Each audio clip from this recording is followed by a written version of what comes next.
Sounds right. I know that's for sure. You know, speaking of Knoxville, There should be a movie about a guy. Oh, were we? Well, Okay. just to say, just go with I mentioned it.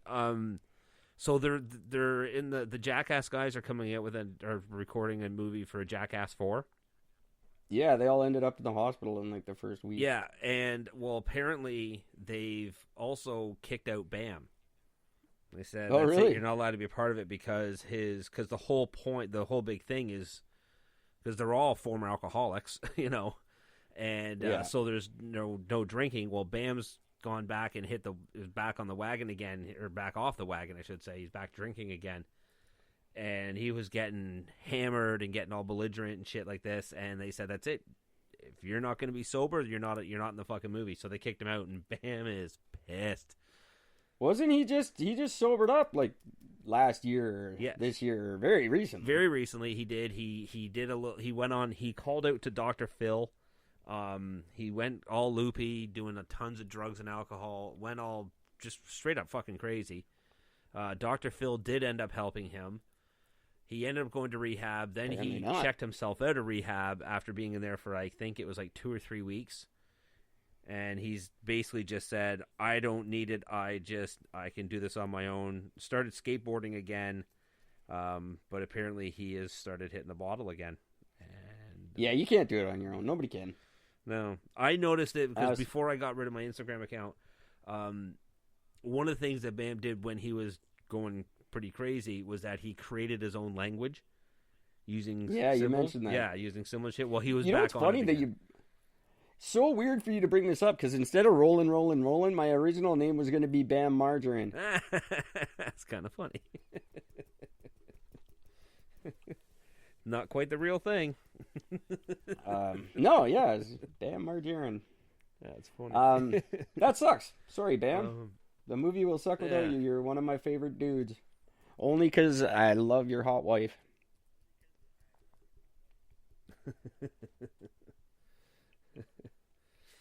What was my other? I had another story. Corvid? I don't know. I wrote it down here. I'm going to have to look. Hey, kids. Oh, there was a Gwyneth Paltrow thing I wanted to talk about, too. I don't remember. Oh, Robert Downey Jr. I watched an interview with Robert Downey Jr. Okay. It was disappointing. He's boring. Not overtly surprising. But speaks very highly of Gwyneth Paltrow. And her acting and professionalism and whatnot. But how does he feel about her vagina? I don't know. He wasn't asked in this particular interview. I wonder if he considers it explosive. I will man up and admit I was watching the Joe Rogan show. Uh-oh. It just came on. Like, I've been on YouTube a lot. I'd never used to do the YouTube thing, but I've just recently, because I'm looking for, like, art videos and the videos on how to build a vocal booth. Which there are many and they all suck. But anyway, he pops up quite a bit. Obviously because I talk about him quite often. And so his show pops up, and I watched little clips here and there because I like a lot of the guests he has. Yeah. And that was one, and it was boring and dumb, and whatever. Robert Downey Jr. bores me. I also saw an interview, a couple of really good ones I saw. One was with Kirk Hammett. Oh. Like a 2-hour interview where he talks about his whole life, like right from the first guitar he bought and his entire life. Something you guys may not know about the legendary guitar player Kirk Hammett. He's a super dork. Oh, big time. He's a just complete nerd, and he knows nothing about anything because he's never been a real person. He joined Metallica when he was like 8. Yeah. No, it's true. And before that, he was in Exodus. Exodus, that's right. Was it Exodus? Yeah, Exodus. So the kid's been like I don't think he was even allowed in bars for until Master of Puppets. Yeah, that sounds about right. I just couldn't imagine being that young and that fucking famous. But he's such a nice, humble guy, though. Like, he's a really nice, sweet guy, you know? Well, but he has no concept of reality. Well, he just actually had a thing. I know he was in Toronto, 2019, I think it was, showing off all of his horror film memorabilia. posters. He's got Oh, rare movie posters and horror movie posters and shit like that. And so he just had a huge thing at the ROM, a big setup for it. That's pretty cool. Yeah, so I know he's got quite the. He's a horror movie fanatic. He loves horror movies, and who doesn't? Yeah, love that shit. And then it made me think about Newsted. And like Newsted, like, could you imagine the pressure of joining Metallica after Master of Puppets? Like, number one, just having to follow Cliff Burton and be Cliff Burton's replacement. I would throw up and cry every night of my life. Oh, that'd be tough. It was just, I can't imagine the pressure on him. I watched a little bit interview with him too, because you know how it goes when you're watching YouTube videos. You just fucking down the rabbit go hole. down the rabbit hole. Fuck. Yeah, he got fucking. I mean, the band. Hetfield mainly, but the band treated him like shit. Oh yeah, like, yeah. Fuck, he was for treated years like a fucking leper. I can't believe he lasted as long as he did. Yeah. Because they were having none of it. No. And then he got kicked out for a really stupid reason. Well, he left before he got kicked out, but yeah, it was stupid and it shouldn't have happened. And I'm glad they've sucked basically since then. Yeah. Fucking hell. But interesting life, those guys. They were like 23 when Master came out. Like, they were just puppies. Yeah. Well, Hetfield's voice still hadn't changed yet. World. Like, he was still high, sort of, at the time. Biggest band in the world. Like, people, like, bands that had been around longer than them were sitting there going, how the fuck did they do this? Yeah. That's what I always laugh when they came out with the big four. You know, you had Metallica, Megadeth, Anthrax, and Slayer as like the four big original thrash metal, sort of speed metal bands at the time. I just found it funny because, when you got those four bands, if you were to walk up to anybody in the street and say, name one song from Anthrax, Megadeth, or Slayer, they'd be like, yeah, I have no idea. Name a Metallica song. Oh, nothing else matters. Yeah. Understand, man. That wouldn't be my go-to. But come on, everybody should know. It's not called Symphony of Destruction. What the hell is it called? Symphony of Destruction was the That's name. not... That is the name of the song. Is that the name of the song? Yeah. Are you sure? Yes, it is. I don't think it is. Jeez. I thought it was called something else. Nope. Anyway, that's a good song. Yeah. It's a good album, actually. Hangar 18 is still my favorite. I like that he got booted from Metallica and made his own way. But he never got over that. No, of course not. Never got over that at all. It was just a... Would you? Like, Megadeth will always be, like, Metallica's Canada. They're never going to be...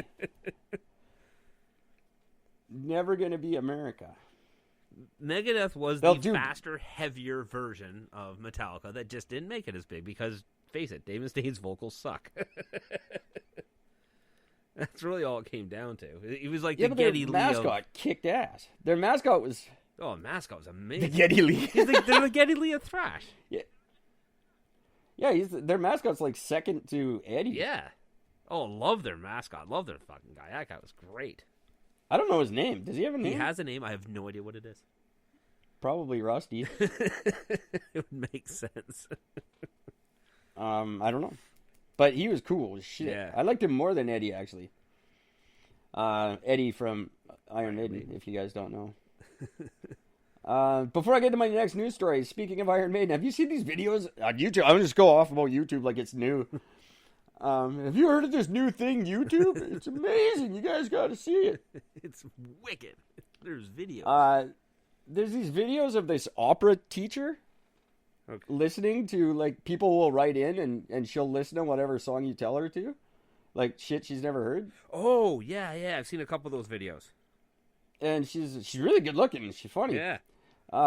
She did a lot of Iron Maiden. That's why it just jumped in my head. I watched her do a lot of Iron Maiden and Tool, and just shit. It's so funny just seeing these. And then there's a whole slew of them. She's done some Metallica as well. That she's never heard. She's funny. Yeah, you guys should check her out. I don't remember her name. The something voice. The something I don't remember. Doesn't matter. Look her up on. Just put in opera chick listens to metal. You'll find her. It's great because, you know, you see the reaction because, like, she talks about what she knows of the band going into it. Like, I've heard of them, or I actually don't know anything about them. I just know they're a metal band or whatever. Yeah. You know, like, her thoughts on Metallica were fucking hilarious. It's like, oh, they're just a bunch of, you know, they have nothing to really say. They don't talk about it. So they played her One with the video for One, and she's like, oh yeah, that was like one of the most powerful things I've ever seen, and holy shit, that was really emotional, and that was really good, and yeah, pretty cool. Pretty fucking cool. It is a good video. Oh, it is. And the song itself is Metallica nothing to write home about, but with the video, it's amazing. Yeah, and considering that was the first video they did, you know, they held off for it was their fourth album that they released their first video for. And that was kind of unheard of for any band because that means they didn't have any play on MTV or Much Music until that came out. And that's, well, they didn't really need it, to be honest. No, not really. But once they opened up that fucking door, though, they didn't stop pumping out the videos. Yeah, most of them are done. Yeah. It's true. Sandman's pretty bad. Yeah. Great song. Life-changing song. Like, that was back when metal was on the radio, which never happens anymore. But Sandman, I went to a Much Music video dance party, and they played Enter Sandman twice. That's got to say something. That was like grade 8. They don't do shit like that anymore, I don't think. But that was when you could have metal. Like, metal, it would be Enter Sandman, and then Snoop Dogg would be on, and then Backstreet Boys. Like, there was no, it didn't matter. Like, now it's like, oh, you like rock and you can't like rap or whatever.